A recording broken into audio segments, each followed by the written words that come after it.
Hey, welcome back to the Ask Dr. Be Good show, where we get to say positive things about things that are going on in public education.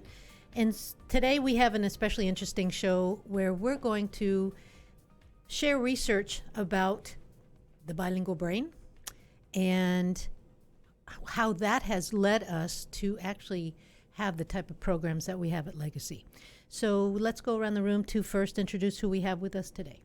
Hello, good afternoon. My name is Ida Dominguez. I'm the Special Programs Coordinator for Legacy Preparatory Charter Academy and taking care of the bilingual, the ESL, and dual language, and GT services for the students. To my right? Yes, ma'am. Hi, my name is Lucas Jimenez. I'm Elementary Curriculum Director, and I work with the dual language program, and I also oversee the Chinese program with Legacy. So you all have been on with us before. You have multiple hats. So I appreciate you coming on for this particular topic. Like I said, we're going to start with the research around the bilingual brain and why it's important to know that and to have our listeners know why we chose the programs that we did. So Ida, you can start us off, I think, on talking a little bit about the research behind the need to have our children have bilingual or second languages. Sure. As we have heard multiple times in today's world, they said that being bilingual has its benefits, especially when you're applying for colleges or for job positions. So in different areas of your life, they say the bilingual has more opportunities. But why is that? Well, there's several benefits that studies have proven to be true for bilingual or multilingual brains.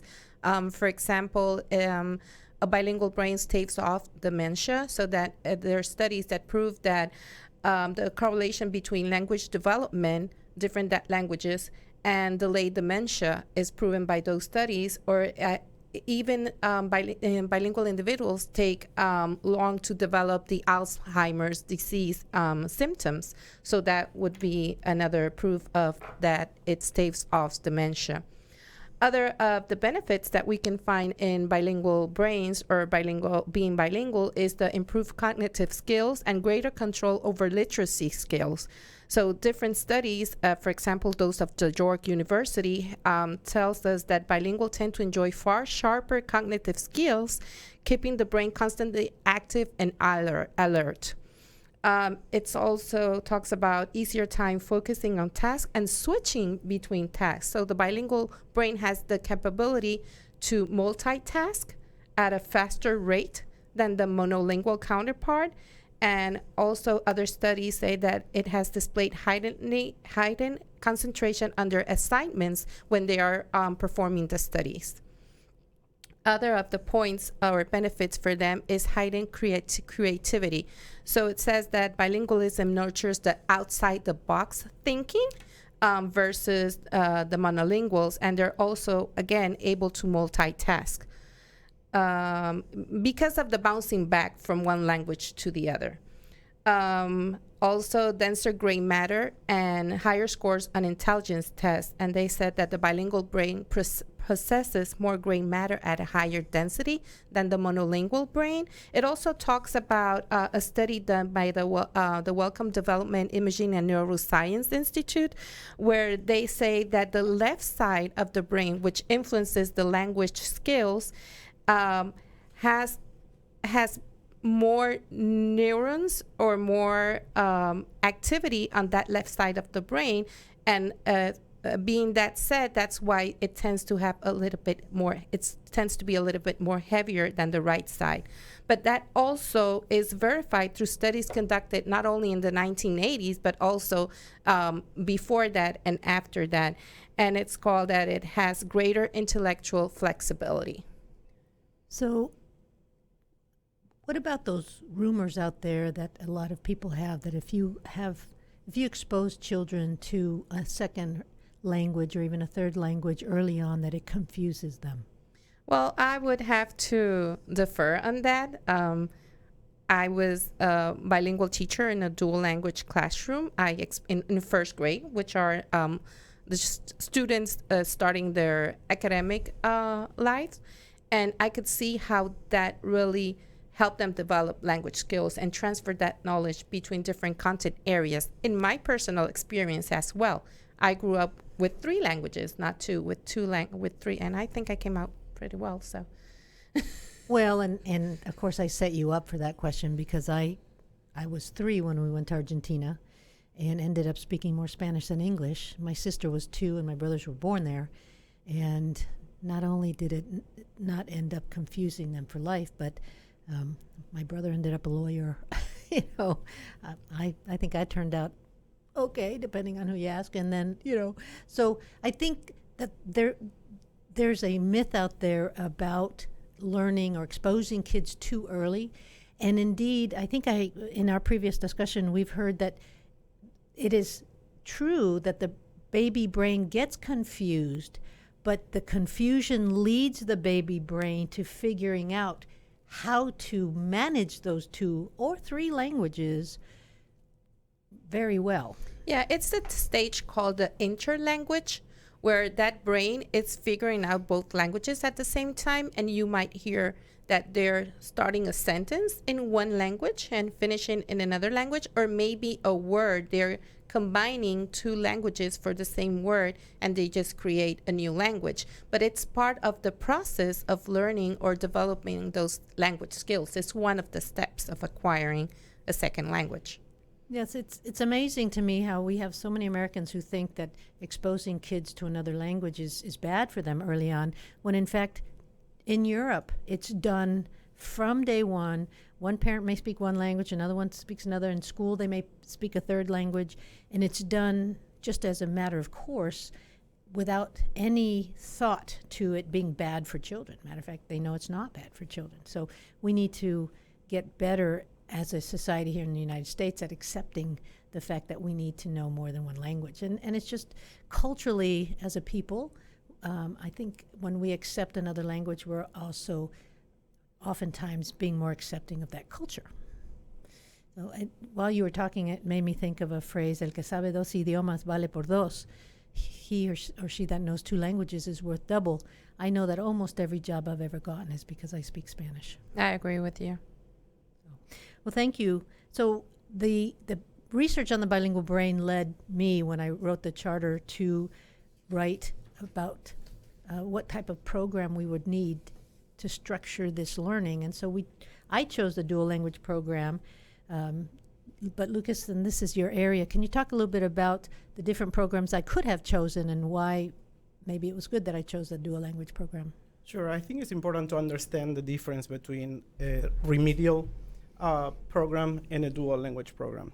So in a remedial program, such as an ESL pull-out program or a traditional bilingual education program, the purpose of the program is to really prepare the students to go to an English mainstream classroom, which means that for students who are already bilingual, they speak Spanish, for example, they tend to lose their native language and just stay with the second language, in our case, English.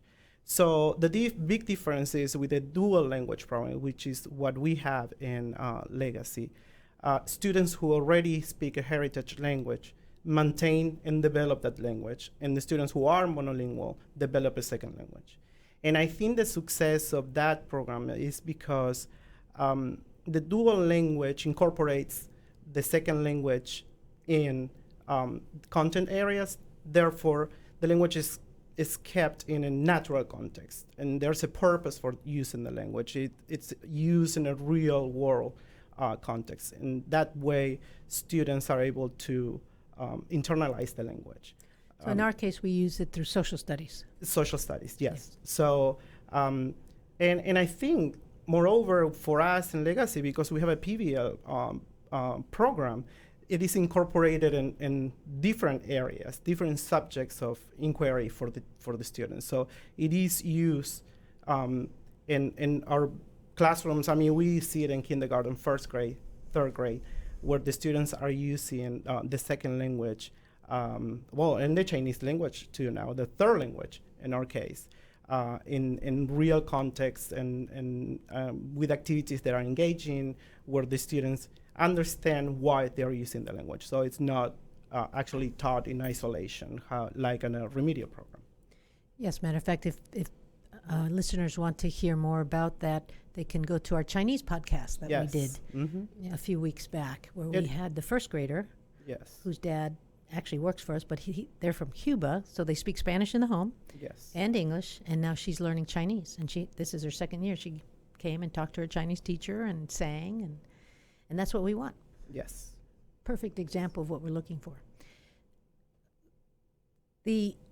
So the need to have a dual language program, because we know through research and through testing kids that they're more successful and end up scoring better in their native language when they're in a dual language program over time. It takes time. Yes. It doesn't happen in the first few years. That's very definitely, we have to say that. Those parents who wait out the dual language program see success with their kids in 4th and 5th grade. Yes. Matter of fact, we often have to warn parents that in 2nd grade, when you're at the family dinner with the cousins, and we're talking about English, oftentimes the cousins are scoring better in English than our child, Yeah. but the cousins aren't using some of their brain to learn a second language. Exactly. And over Exactly, yes. time, our second language baby will be ahead of the cousin. So, and the research bears that out.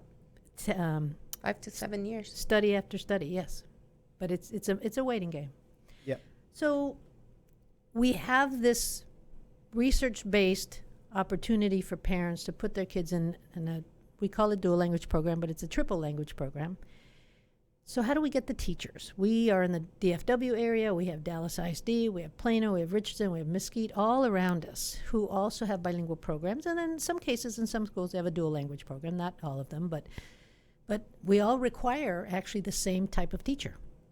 Those dual language teachers must be bilingually certified. Whether in an ISD, whether in a charter, they must have passed those 4 tests. So we're basically fighting over the same teachers. So we've had to become very creative starting our 2nd year. We're in our 7th year, so starting our 2nd year, we quickly noticed that we were about to start school in a few weeks. Several bilingual teachers short. So Ida, can you think back then? What did we do? That second, let's see, that would have been It was July of the 2nd year. July before the start of the 2nd year Before of the start school. Yes. And it was a month before school started, because I remember we put the ad in the paper about 3 weeks before. Do you remember that? Yes. Yes, we did. And we had great response. We had our 64 interview slots were filled within a few days. And we interviewed more than 100. Well, they brought their friends and cousins, right? Yes. So you and I went. Were you and I were the only ones? And we had our federal programs officer go with us. Okay. Yeah. And so there were 3 of us to interview 100 teachers, and we picked the ones that not only could speak English, they had met the requirements, had a college degree, spoke English, Spanish, and could move in a week. In a week, yes. So it was a race against time. And once we finished the interviews and making our decisions and the offer letters, they had to be there. It was a Wednesday, and they had to report by Monday. So it was a 5-day week, a 5-day move for them. And we did have teachers with families who did that. Yes, and then we did. We brought 23 teachers, between teachers and other paraprofessionals that we brought, in order for them to come with their entire families. So we've learned a lot since then. One of the things that we learned was, oftentimes, even though a candidate may speak English pretty well, they don't necessarily have the written Or the academic English to pass the state certification test. They are really experienced. They're great professionals, great teachers, but and they are certified in Puerto Rico. But when they come to Texas, they have an X amount of time to get certified, and it's 4 tests. It's not just one test. They need to get certified. In order to get certified, they need to pass 4 tests for the state, to meet that certification requirement. So if the academic English or the written English is not at the academic level needed for that, then that poses a problem for them. So what we've learned to do, and what we did last year, was we put an ad in the paper. Let's see, tell me if I say it wrong. We put an ad in the paper early. We asked them to contact us through email. We told them of our intentions to come test in a few weeks, and we sent them resources to study with. Yes, correct. That's what we did. We did it earlier. So we did it in April. We posted the ad. We made the visit in the second week of May. When they replied to the ad, they had to send some credentials like their resumes, their certification, their teacher certification from Puerto Rico. They had to send their transcripts, and once they had that, we will give them the details of the interview, the dates, and the location, and we would send them the resources that they would need, because the purpose of that trip, our idea for last year, was to give them a sample test of the state test so they knew what they're going up to. But at the same time, we were using that as one of the benchmarks or criteria to make sure that they would be ready in 1 year length that the state allows them to get certified if they were ready for that move, and they were going to be able to attain that, pass the test. So I think we had about 20 some odd candidates come and test. Yes. We had Lily with us, who was our HR manager, and she checked the tests and graded them, and then we interviewed the top 3 or 4 candidates that scored well on this sample test, because it told us not only that they had some content knowledge, but certainly that their familiarity with English and academic English was high. Yes. So that was an okay way of doing it, but it really didn't garner us a lot of candidates. And, Yes. and they didn't really study. No, they actually didn't study. They paid more attention to the location and the time, but not necessarily to getting ready for that type of test. And the feedback from them was that once they were doing the sample test, I had the opportunity to have a one-on-one with them and discuss what was their impression about the method that we were using, and what would they say that it was a pretty similar or maybe the same to the state test in Puerto Rico, but the language, the academic language, the vocabulary used, it was very technical. And they said, oh, this is like the real thing. It's like getting certified all over again. It is. Which it is. It is.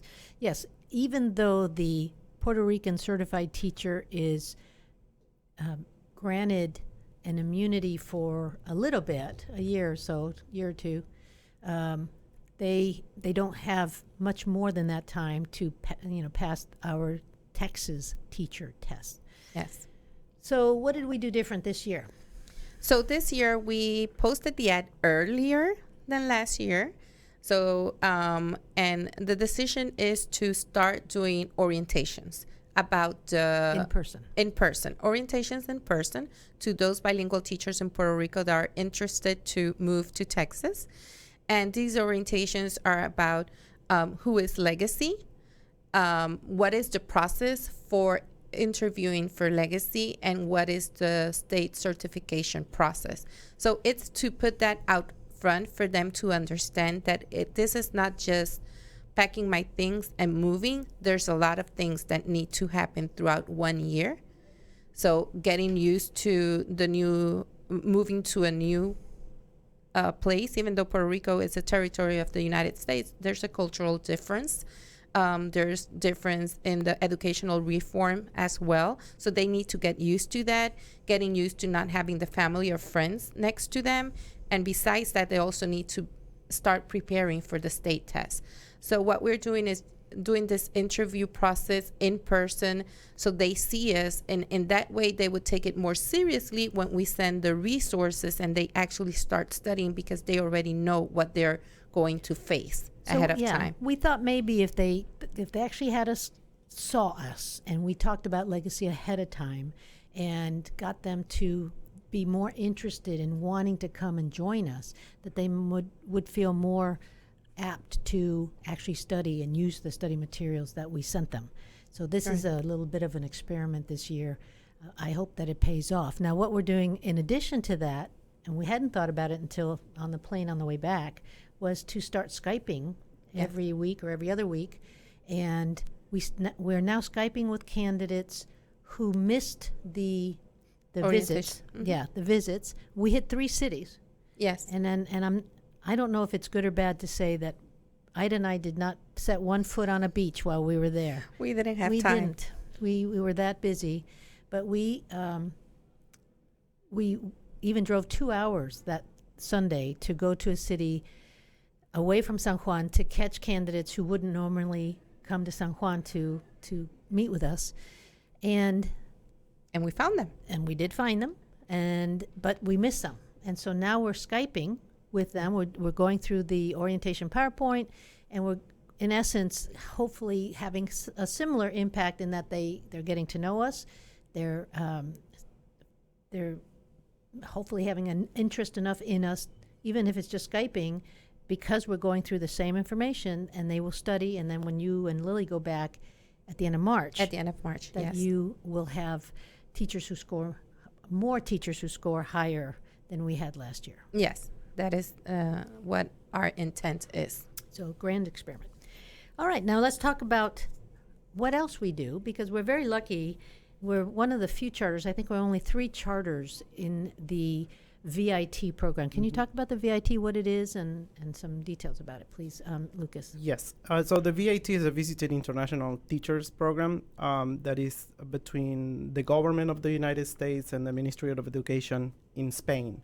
So what this program does is allow us to bring a certain number of teachers every year to work with our school. And I think the biggest benefit of working with this program is that the teachers come fully certified.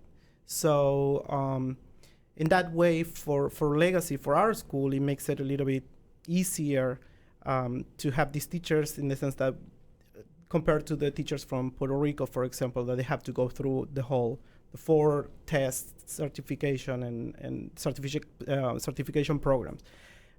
With the VIT, we don't have to take that into consideration. Therefore, we can just concentrate and do the interviews with the teachers.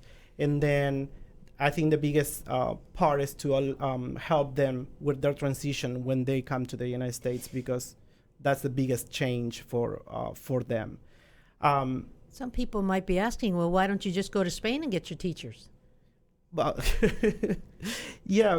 They won't let us have that many. Yes. So They limit us because we're a small district. yes. Dallas ISD, Houston, who else? Who else is big? Tyler. They go with Yes. us, and they ILT charter. ILT also. They all need many, many teachers. And also, the reality is that some of the requirements for people from Spain to apply to the program have become a little bit more difficult. So the number of candidates are also lower. So, and that's why, in our case, because we are a small district, we are not allowed to bring as many teachers as some other districts. Besides that, I think we have, this is our 3rd year with the program.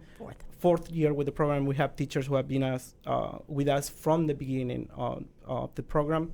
And they're now allowed to stay 5 years instead of just 3. That's a new change this year. So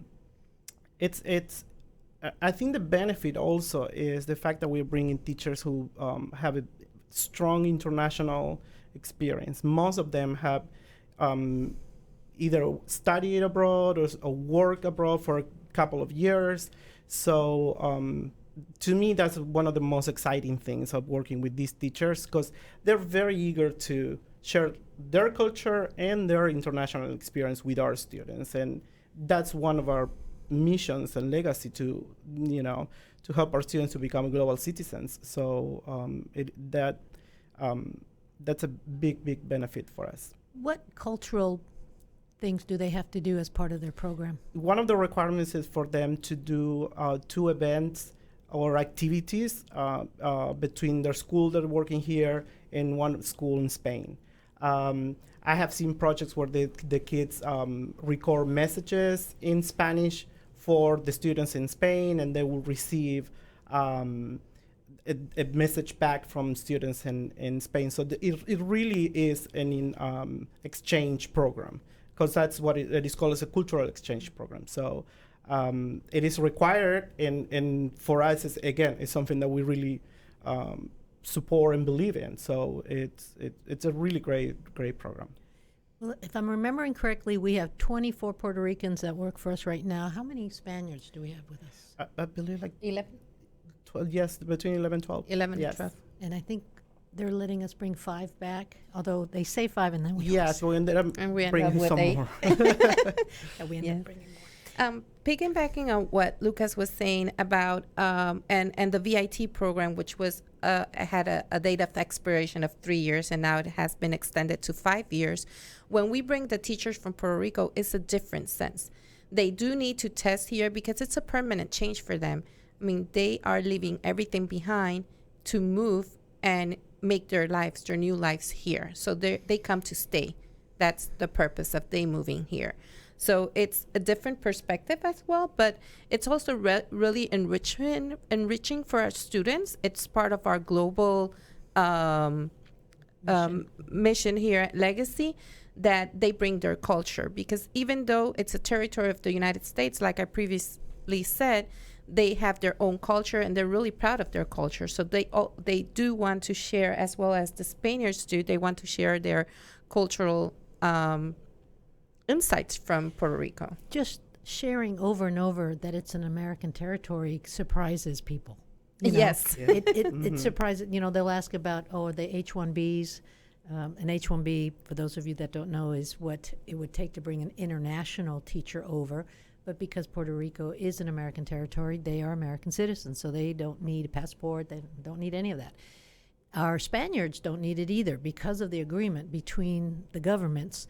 They are on what's called a J1 The Yes. J1 visa. and Yeah. so they're able to come over fully certified and without all the H-1B requirements. And the even extra piece with the Spaniards is that their wives or husbands can work with us on a J2 visa. Yes. And so we've had that also. Yes. It's really been a win-win, both in the Puerto Rican sense and Spaniard, because we're able to bring different cultured people to our kids who many times will not will grow up, at least they're 18 years with us, without having the opportunity to visit another country. So bringing the countries to them is important as far as the work that we have to do with them. You can't make global citizens out of kids that aren't exposed to people from other cultures. Exactly. Yeah. One thing that I like very much is the 2 projects that they have to do within the VIT program, because they get to experience not only what they see or they or heard from their teachers about the culture in Spain, but they also get to talk or communicate with students in Spain, their peers, but in Spain. They have talked about weather, they do a weather report, they've done pen paling, the activities that Lucas mentioned before, and it's a way of bringing it closer to them. It's something that I like very much. And one of the things that most Americans don't know is that there are slight differences in the Spanish. And so a lot of times I hear people say, well, in Spain they speak a different kind of Spanish. Madre No. patria. No, they don't. It's the same Spanish, but similar to English, where in England and in Australia you have different words for different things. Like an elevator is a lift over there. A department is an apartment. And so you have the little nuanced differences, and you have that in Spain, and you have that in Puerto Rico as well. Like mushrooms. We were over there. Yes. And, I'm used to saying champiñones, but they're Setas. setas in Puerto Rico. Or hongos, no? hongos, yeah, Sí. eso también. Setas. So having the opportunity to have kids who actually speak Spanish as a native language learn that their Spanish isn't, the same for some words. I think that's all of those little pieces helps bring little driplets of the world to them. And remember, in Mesquite, we're 86% free and reduced, and even in Plano, 60% free and reduced. So we are really bringing the world to kids who wouldn't get these opportunities, even in schools nearby. So I thank you for being here and helping us know in helping our audience know how it is that we're lucky enough to not only meet the needs of our dual language program and our Spanish teachers as well. We're able to, in many times, use some of our Puerto Rican teachers for Spanish teachers, but we also are able to share how we're meeting our mission and vision for legacy through these teachers. So thank you for being here. Thank you. Have a great rest of the day.